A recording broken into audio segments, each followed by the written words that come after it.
नमस्कार। अंतर्राष्ट्रीय खबरों के हमारे इस खास कार्यक्रम में आपका स्वागत है। मैं हूं चंद्रशेखर जोशी। इस कार्यक्रम में हम आपको इस वक्त की बड़ी अंतर्राष्ट्रीय खबरें बताते हैं, साथ ही दो बड़ी खबरों पर विशेषज्ञ के साथ चर्चा भी करते हैं।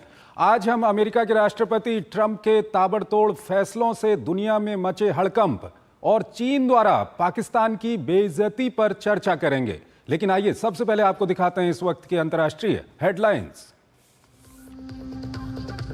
राष्ट्रपति डोनाल्ड ट्रंप ने शपथ लेते ही किए ताबड़तोड़ फैसले। अप्रवासन, जलवायु समझौते और सजा माफी समेत कई बड़े कार्यकारी आदेश किए जारी। मैक्सिको और कनाडा पर 25% टैरिफ लगाने की भी योजना।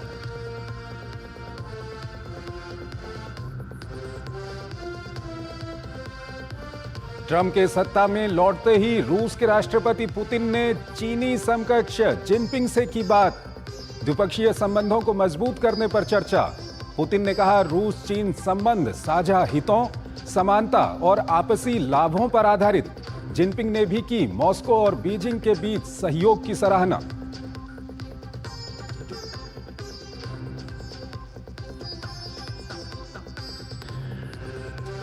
सिंधु जल संधि पर पाकिस्तान को झटका। विश्व बैंक द्वारा नियुक्त विशेषज्ञों ने पाकिस्तान के खिलाफ भारत के रुख को रखा बरकरार। भारत ने किया स्वागत।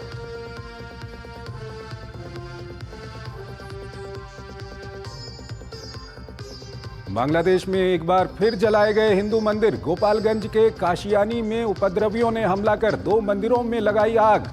काशियानी पुलिस स्टेशन के प्रमुख ने कहा घटना की होगी जांच।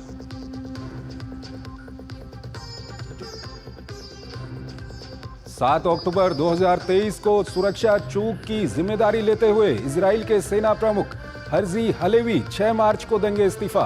इजरायली सुरक्षा बलों ने वेस्ट बैंक के जेनिन शहर पर मारा छापा। नेतन्याहू ने बताया महत्वपूर्ण सैन्य अभियान।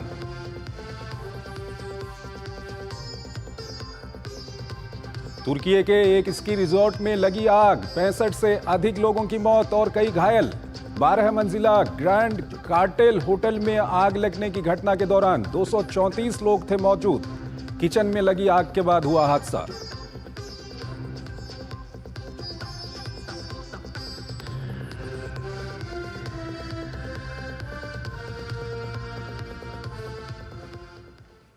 और आइए पहली बड़ी खबर की ओर आपको लिए चलते हैं। सत्ता संभालते ही अमेरिका के राष्ट्रपति ने अपने फैसलों से अमेरिका और दुनिया में हड़कंप मचा रखा है। शपथ लेने के महज कुछ घंटे के अंदर ही ट्रंप ने बाइडेन के 78 फैसलों को पलट दिया। अपने अप्रत्याशित फैसलों के लिए मशहूर ट्रंप ने सत्ता संभालते ही आगे भी इसी तरह अमेरिकी नीतियों में बड़े बदलाव के संकेत दिए हैं। ये रिपोर्ट देखिए। अमेरिका में एक बार फिर ट्रंप युग का आगाज हो चुका है।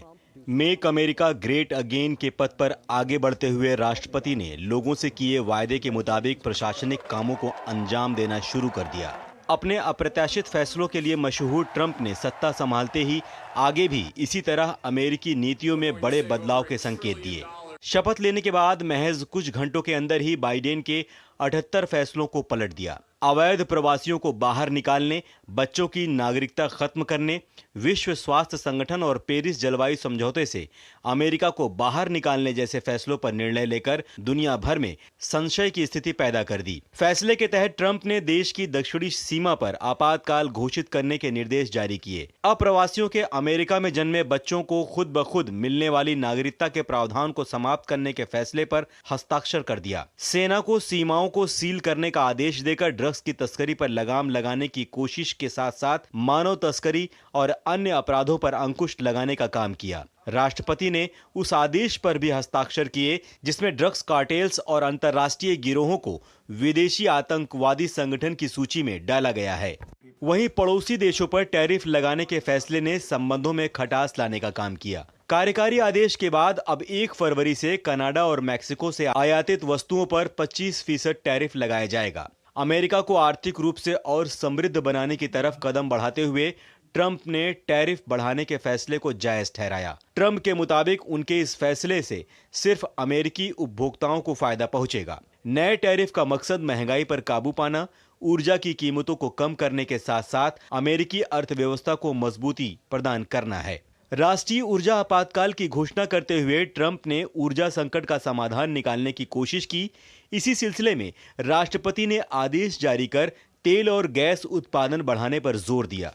हालांकि महंगाई को नियंत्रित करने की योजना पर अमल करना ट्रंप के लिए आसान नहीं होगा, क्योंकि अमेरिकी तेल उत्पादन पहले ही रिकॉर्ड स्तर पर है।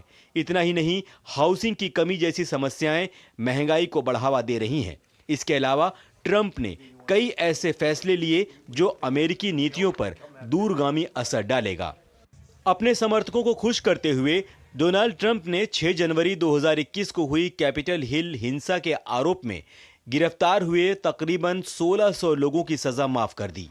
जिन लोगों की सजा माफ हुई है, उनमें कई देशद्रोह की साजिश जैसे मामलों के दोषी करार दिए जा चुके हैं। राष्ट्रपति ट्रंप के मुताबिक हिंसा में शामिल सभी नागरिक देशभक्त हैं जो न्याय विभाग के गलत निर्णय का शिकार हुए थे। और इस खबर पर बात करने के लिए पूर्व वरिष्ठ राजनयिक दिलीप सिन्हा हमारे साथ जुड़ रहे हैं, उनसे हम बातचीत करेंगे। दिलीप जी, बहुत बहुत स्वागत है हमारे इस कार्यक्रम में आपका। सबसे पहला सवाल जो मैं आपके सामने रखना चाहूँगा वो ये है कि इस तरह से जो ताबड़तोड़ फैसले लिए गए हैं, बाइडेन एडमिनिस्ट्रेशन के कई फैसलों को पलट दिया गया है, क्या कुछ आपकी प्रतिक्रिया है इस पर? ये आपने बिल्कुल ठीक कहा कि डोनाल्ड ट्रंप जो अपने दूसरे कार्यकाल में सत्ता में आए हैं तो बड़ी जल्दीबाजी में हैं पुराने राष्ट्रपति के काम को नकारने के लिए, और अपना का जो कार्यक्रम उनका जो था उसे एकदम 1-2 दिन में ही लागू करने के लिए उतावले हो रहे हैं। लेकिन जैसे उन्होंने कदम उठाए हैं अभी तक, उससे लगता है कि एक तो अमेरिका में अनेक कानूनी प्रश्न उठने वाले हैं, क्योंकि उनके कई ऐसे कदम हैं जिनको चुनौती दी जाएगी न्यायपालिका में। उसके साथ साथ एक और जहां उनके जो प्रतिद्वंदी हैं, उनके जो दुश्मन हैं, उन्हें वहां हड़कंप मचा हुआ है, लेकिन साथ साथ उनके जो अमेरिका के जो सहयोगी देश हैं उनमें भी उतना ही हड़कंप मचा हुआ है, चाहे वो कनाडा हो, मेक्सिको हो या यूरोप में जो उसके नेटो के जो सहयोगी देश हैं। तो ये हड़कंप सारे विश्व में हो रहा है। अमेरिका के दोस्त, अमेरिका के दुश्मन दोनों ही घबराए हुए हैं कि आगे क्या होगा। और सबसे बड़ा संकट जो आया है वो है संयुक्त राष्ट्र और जो अंतर्राष्ट्रीय संगठन है उनके ऊपर। तो ये सब ले देकर अब विश्व जो है वो एक बड़ी अनिश्चित दौर से गुजर रहा है। दिलीप सिन्हा जी, अगर आपने काफ़ी महत्वपूर्ण बात की और हम कहें तो आपने गागर में सागर भरने का काम यहाँ पे किया है, लेकिन थोड़ा सा इसको हम अगर एक्सप्लेन करने की कोशिश करें, सीमा पर इमरजेंसी लगा देना, इमिग्रेशन के खिलाफ कार्रवाई करना, इसको आप किस तरह से देखते हैं? ये का सबसे बड़ा वादा था चुनाव के पहले कि वो आते ही इमिग्रेशन बंद कर देंगे, और वो उन्होंने आरोप लगाया था पुराने प्रशासन पे कि वो बहुत ही कमजोर थे, ढीले थे।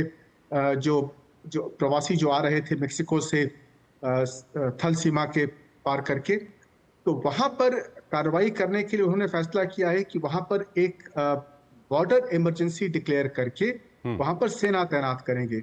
बॉर्डर इमरजेंसी डिक्लेयर करने से क्या होता है कि कई कानून जो वहां पर नॉर्मली लागू होते हैं वो लागू नहीं होंगे, और कुछ जो एक नियंत्रण होता है कांग्रेस का वो भी नहीं होगा, और सेना जो कि आमतौर पे इस प्रकार की पुलिस कार्रवाई में उसका इस्तेमाल नहीं किया जाता है, वहां पे किया जा सकेगा। तो इस प्रकार की कानूनी चुनौतियों को पार करते हुए उन्होंने फैसला किया है कि वो सेना को वहां पे डिप्लॉय करेंगे ताकि थल से लोग नहीं आ सकें। और जो असाइलम सीकर्स जो होते हैं, जो कि शरण लेना चाहते हैं अमेरिका आकर, उनको उन्होंने फैसला किया है कि उन्हें यदि वो बॉर्डर से आते हैं, थल सीमा से आते हैं, तो वो सीमा के उसी तरफ रोके जाएंगे, उन्हें अमेरिका में प्रवेश नहीं करने दिया जाएगा। क्योंकि अधिकांश ये जो असाइलम सीकर होते हैं, जो शरण लेना चाहते हैं, वो आकर घुस जाते हैं देश में, और उसके बाद फिर वो शरण के लिए अप्लाई कर देते हैं और उसके बाद वहीं रह जाते हैं। तो ऐसे लोगों के विरुद्ध वो बहुत सख्त कार्रवाई करना चाहते हैं। यही उनका चुनाव का सबसे बड़ा मुद्दा था।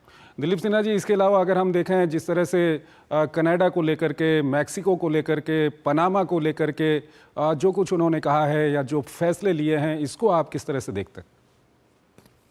ये सब मुद्दे बहुत ही महत्वपूर्ण हैं। कनाडा और मेक्सिको के खिलाफ जो उन्होंने किया है कि वो 25% उन पर टैरिफ लगाएंगे, आयात शुल्क लगाएंगे, ये उन देशों के लिए बहुत महत्वपूर्ण है, क्योंकि कनाडा का लगभग मेरे ख्याल से 75% निर्यात जो है वो अमेरिका आता है। और कनाडा अमेरिका के उस बाजार पर बहुत निर्भर है, और कनाडा उसका एक सबसे नजदीकी दोस्त रहा है। ऐसे देश के खिलाफ कार्रवाई करने से संबंध में निश्चित रूप से खटास आएगी और अनेक प्रकार के तनाव पैदा होंगे। लेकिन ट्रंप आतुर है इस पे कि वो करेंगे। मेक्सिको के साथ उन्होंने कहा है कि गल्फ ऑफ मेक्सिको का नाम बदल के गल्फ ऑफ अमेरिका कर दिया जाएगा। उसे कोई लाभ तो नहीं होता, लेकिन हाँ, मेक्सिको उससे और नाराज होगा। वैसे ही मेक्सिको के लोग कोशिश करते हैं किसी तरीके से जितने शरणार्थी वहां आ रहे हैं सेंट्रल अमेरिका और साउथ अमेरिका से, उनको किसी तरीके से अमेरिका में ठेल दिया जाए। तो जो सहयोग उन्हें मिलना चाहिए था मेक्सिको से, वो शायद नहीं मिल पाएगा। इसलिए उन्हें उनका जो प्लान है कि ये माइग्रेशन को कंट्रोल करेंगे, वो इम्प्लीमेंट करना उनके लिए कार्यान्वित करना उनके लिए बहुत मुश्किल हो जाएगा, क्योंकि उन्हें सहयोग नहीं मिल पाएगा इन देशों का। में पनामा का जो सवाल है, पनामा कैनाल जो है वो अमेरिका ने वो तो जमीन वैसे पनामा की है, और उस पर नियंत्रण जो था उन्होंने बहुत करीब 20 वर्ष पहले पनामा के सरकार को दे दिया था। और इधर उनका आरोप है कि उस पर चीन का नियंत्रण हो गया है, और अमेरिका के जो जहाज हैं उन पर बहुत लगाया जा रहा है, उनसे जो फीस दिया जा रहा है वो बहुत ऊंचा है। तो इससे वो नाराज हैं और वो आरोप लगा रहे हैं कि ये पनामा कैनाल पर चीन का कब्जा हो गया है और अमेरिका के राष्ट्रीय हित में नहीं है ये। तो इसलिए वो कोशिश करेंगे कि पनामा कैनाल का नियंत्रण जो है वो पनामा सरकार से अपने हाथ में ले लें। इस पर अंतर्राष्ट्रीय दिलीप सिन्हा जी, इसके अलावा जो अंतर्राष्ट्रीय मंचों को लेकर के उनका जो रुख है या उनके जो फैसले हैं, चाहे हम WHO की बात करें, जलवायु परिवर्तन की बात करें या दूसरे मंचों की बात करें, इसे आप किस तरह से देखते हैं? वो मेरे ख्याल से सबसे बड़ा खतरा है, क्योंकि अंतर्राष्ट्रीय संगठन जो है वो तो अन्य देशों के ऊपर निर्भर रहते हैं, और अमेरिका सबसे बड़ा समर्थक रहा है इनका। सबसे बड़ा जो योगदान होता है, आर्थिक योगदान, वो अमेरिका का रहा है सारे संगठनों में। संयुक्त राष्ट्र में और संयुक्त राष्ट्र के जो स्पेशलाइज्ड एजेंसीज हैं जैसे WHO है और संगठन है, उन सब में अमेरिका का जो आर्थिक योगदान होता है वो सबसे अधिक होता रहा है, और अमेरिका ही सबसे बड़ा समर्थक रहा है। अमेरिका यदि जैसे WHO से, विश्व स्वास्थ्य संगठन से अलग हट जाता है, उसमें जो सबसे बड़ा डोनर हो जाएगा, अब जो सबसे बड़ा कंट्रीब्यूटर हो जाएगा, वो हो जाएगा चीन। वैसे ही चीन का कब्जा इन संगठनों पर बहुत बढ़ रहा है। अमेरिका के हटने से चीन का कंट्रोल और बढ़ेगा इनके ऊपर, और अमेरिका का सहयोग नहीं रहने पर इन संगठनों का जो कार्य क्षमता है वो बहुत कमजोर पड़ जाएगी। इसलिए इन संगठनों को तो बहुत ही ज्यादा नुकसान पड़ेगा। वैसे ही आजकल आप जानते हैं कि जो अंतर्राष्ट्रीय व्यवस्था है उस पर बहुत दबाव पड़ रहे हैं, अनेकानेक उस पर तनाव हैं। उसके साथ साथ यदि अमेरिका का सहयोग नहीं रहता है तो लगभग उनके लिए एक डेथ सेंटेंस कहिए उसे हो जाएगा उनके। दिलीप सिन्हा जी, यहाँ पर एक सवाल आपके सामने रखना चाहेंगे कि ये जो फैसले हैं, ये क्या अमेरिका के राष्ट्रीय हितों को देख करके फैसले लिए गए हैं या किसी तरह का कोई एक, जिसको कहते हैं कि पॉपुलिस्ट एक मेजर्स हैं? क्या कुछ कहेंगे इसको आप? देखिए, अलग अलग फैसले हैं। जैसे पेरिस एग्रीमेंट जो है, जिससे अमेरिका, ये तो पिछली दफा भी जब ट्रंप अपने पहले कार्यकाल में भी उन्होंने अमेरिका को बाहर निकाल लिया था, लेकिन पेरिस एग्रीमेंट तो अमेरिका के दबाव में ही लाया गया था 2015 में जलवायु परिवर्तन के लिए, क्योंकि उसके पहले क्योटो प्रोटोकॉल का एक एग्रीमेंट था जिसे अमेरिका को पसंद नहीं था, और अमेरिका के दबाव में क्योटो प्रोटोकॉल को समाप्त किया गया और पेरिस एग्रीमेंट को लाया गया। और उस पेरिस एग्रीमेंट से ही अब अमेरिका बाहर निकल आया है।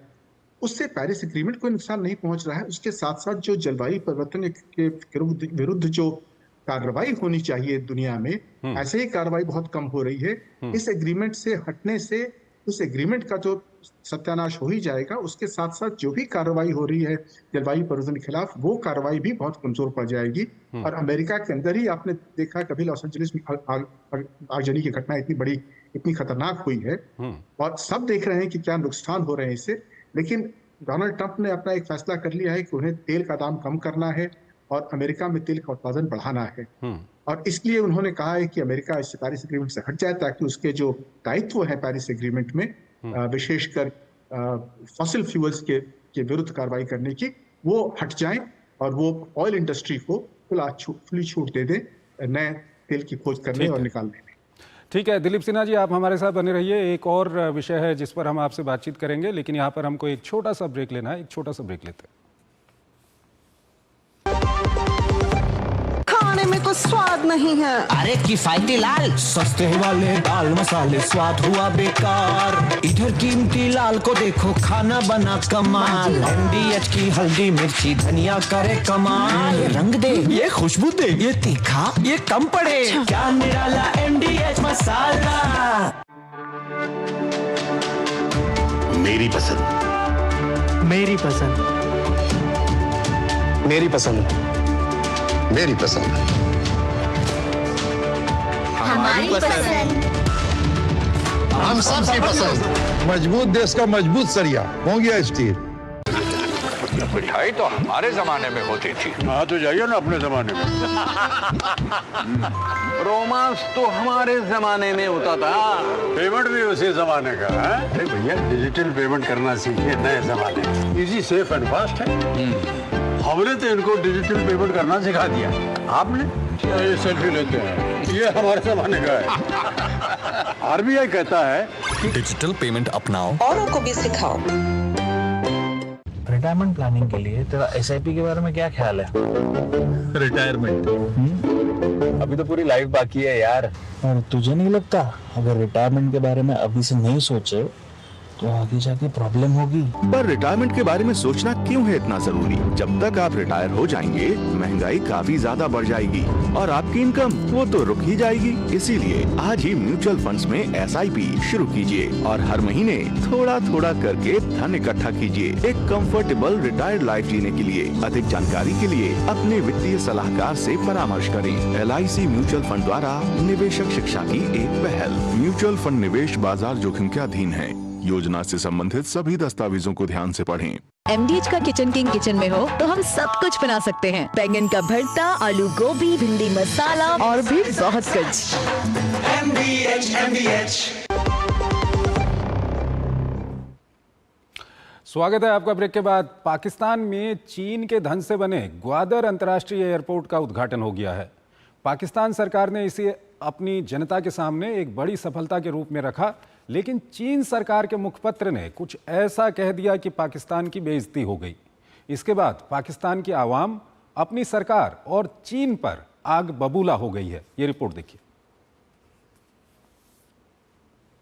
आर्थिक बदहाली की मार झेल रहे पाकिस्तान में चीन लगातार निवेश कर रहा है, जिसको लेकर शहबाज सरकार इन दिनों चीन की वाहवाही में लगी हुई है।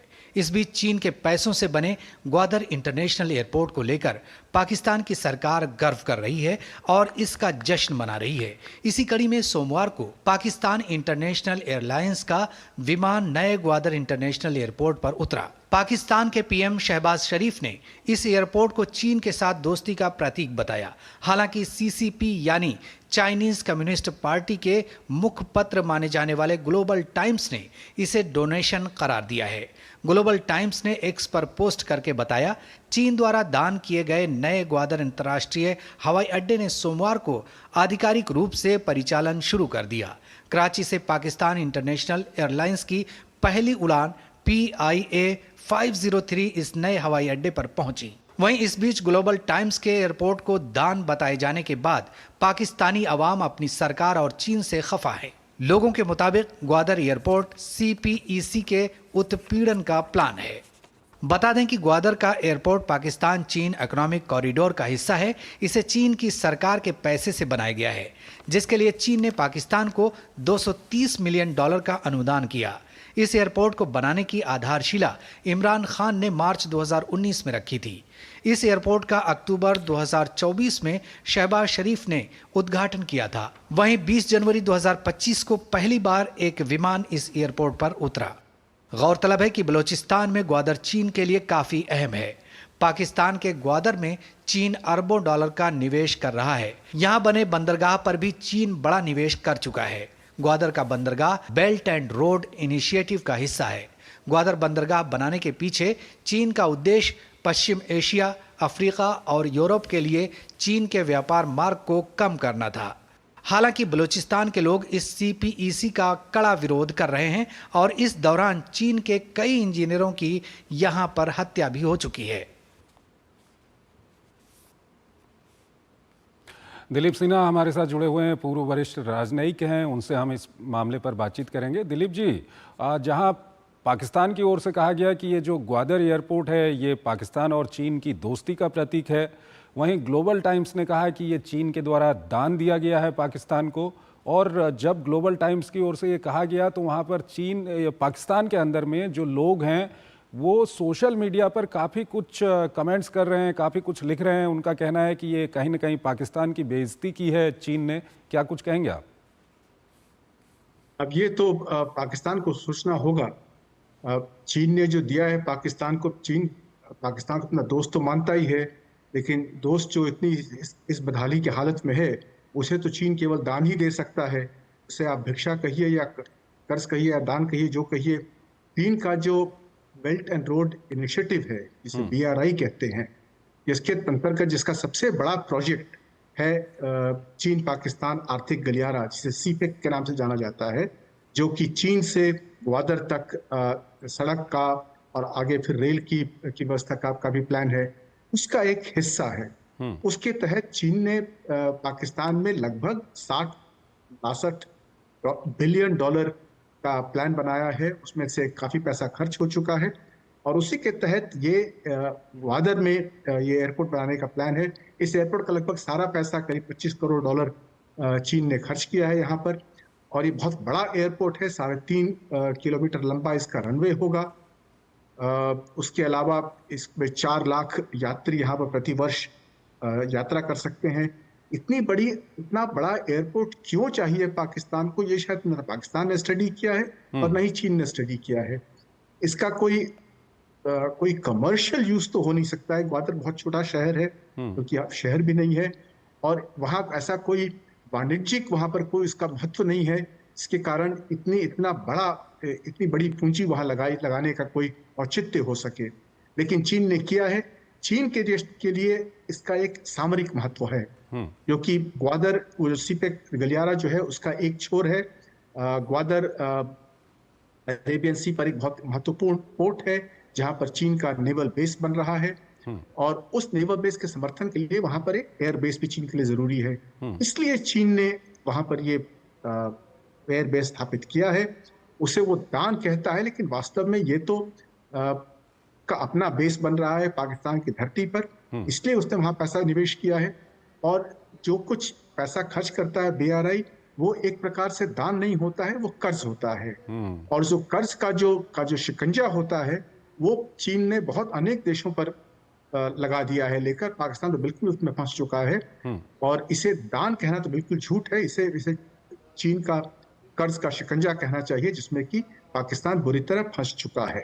और यही सवाल कहीं ना कहीं जो बलूचिस्तान के लोग हैं वो भी उठा रहे हैं। उनका कहना है कि यहाँ पर इस प्रोजेक्ट के जरिए काफ़ी कुछ उत्पीड़न किया जा रहा है बलूच लोगों का। इस पर आप क्या कुछ कहेंगे? जी, बलूचिस्तान पाकिस्तान का सबसे बड़ा प्रांत है। वहाँ पर अनेकानेक संसाधन है, खदान है वहाँ पे, और बहुत सारे रेयर अर्थ्स वहाँ से निकलते हैं, जिनका पाकिस्तान निकालता है। वहाँ से पहले सुई गैस भी निकलता था, अब तो खैर बहुत कम हो गया है वहाँ का।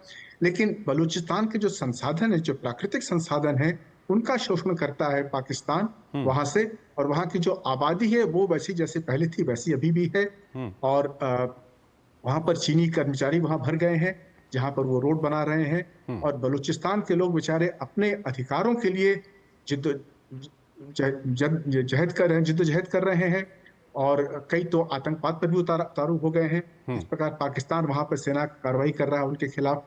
उससे चीन के खिलाफ, चीन के कर्मचारियों के खिलाफ अनेक आक्रमण हो, जैसे आपने कहा। ऐसी परिस्थिति में बलोच लोग बुरी तरह वहां पर फंस गए हैं, क्योंकि एक ओर पाकिस्तान का शिकंजा बढ़ रहा है, दूसरी ओर चीन का। तो इसमें उनकी जो आर्थिक स्थिति है वो बहुत ही कमजोर हो गई है। यहीं पर एक अंतिम सवाल आपसे करना चाहेंगे। पिछले दिनों हमने देखा था कि इस तरह की खबरें भी आई थी, जिस तरह से BLA लगातार वहाँ पर जो चाइनीज़ इंजीनियर वहाँ पर काम कर रहे हैं उन पर कई सारे हमले हुए थे। उसके बाद इस तरह की बात आई थी कि चीन हो सकता है इनकी सिक्योरिटी के लिए अपनी सेना वहाँ पर उतारे, अपने सुरक्षा बलों को वहाँ पर लेके आए। तो ये जिस तरह से हवाई अड्डा बना है, ये कहीं ना कहीं चीन के लिए और आसानी हो जाएगी इससे। बिल्कुल, बिल्कुल, ये हवाई अड्डा जो है, चूंकि ग्वादर पहुंचने का एक ही रास्ता है, वो है समुद्री रास्ता, और दूसरा हवाई रास्ता हो सकता है, क्योंकि सड़क का रास्ता बहुत ही खतरनाक है। इसलिए हवाई रास्ते से आना उनके लिए आसान हो जाएगा। हवाई अड्डे की सुरक्षा करना भी आसान होता है, जबकि जो लोग रोड से आते हैं वहां पर कहीं भी अटैक हो सकता है। इसलिए चीन के लिए बहुत महत्वपूर्ण है कि वहां पर वो एक बेस बनाए जहां पर उसके सैनिक रह सकें। वैसे भी अभी जो चीनी जो कर्मचारी वहां काम करते हैं, उनकी जो नजदीकी सुरक्षा जो होती है वो चीन की सेना ही करती है। जो पेरीमीटर सिक्योरिटी से, जिसे बाहरी सुरक्षा कहते हैं, वो सुरक्षा पाकिस्तान देता है। आंतरिक सुरक्षा चीन की सेना ही देती है। आक्रमण जो होते हैं वो होते हैं तब जबकि चीन के कर्मचारी कहीं बाहर निकलते हैं, सड़क पे जाते हैं, या कराची वगैरह में किसी शहर में होते हैं, वहां पर आक्रमण हो पाता है। जहां उनके जो गढ़ हैं उन पर आक्रमण करना बहुत मुश्किल होता है बलूची जो BLA के जो सैनिक हैं उनके लिए। बहुत बहुत शुक्रिया सर आपका, सिन्हा साहब, आप हमारे इस कार्यक्रम में आए और इन दोनों विषयों पर आपने काफ़ी महत्वपूर्ण जानकारी हमारे दर्शकों के सामने रखी। एक छोटा सा ब्रेक लेते हैं, ब्रेक के उस पार हम आज की कुछ और महत्वपूर्ण अंतर्राष्ट्रीय खबरें अपने दर्शकों को बताएंगे। गोल्डी मसाले के 100 ग्राम के स्पेशल पैक्स में फ्रेशनेस लॉक है। ऐसे गोल्डी मसाले जहां जाएं रिश्ते बनाएं।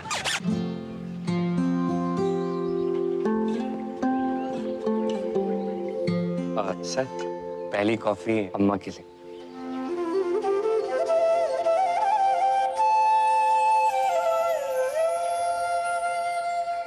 जब अपनों का साथ हो तभी होता है शुभ आरंभ।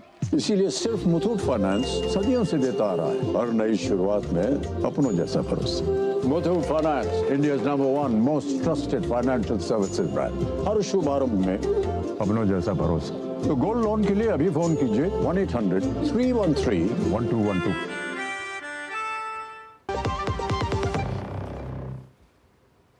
स्वागत है आपका ब्रेक के बाद। अंतर्राष्ट्रीय खबरों के इस कार्यक्रम को हम यहीं पर समाप्त करते हैं, लेकिन जाते जाते आपको छोड़ जाते हैं आज की कुछ और महत्वपूर्ण अंतर्राष्ट्रीय खबरों के साथ। आप इन खबरों को देखिए और हमारी पूरी टीम को इजाजत दीजिए। नमस्कार।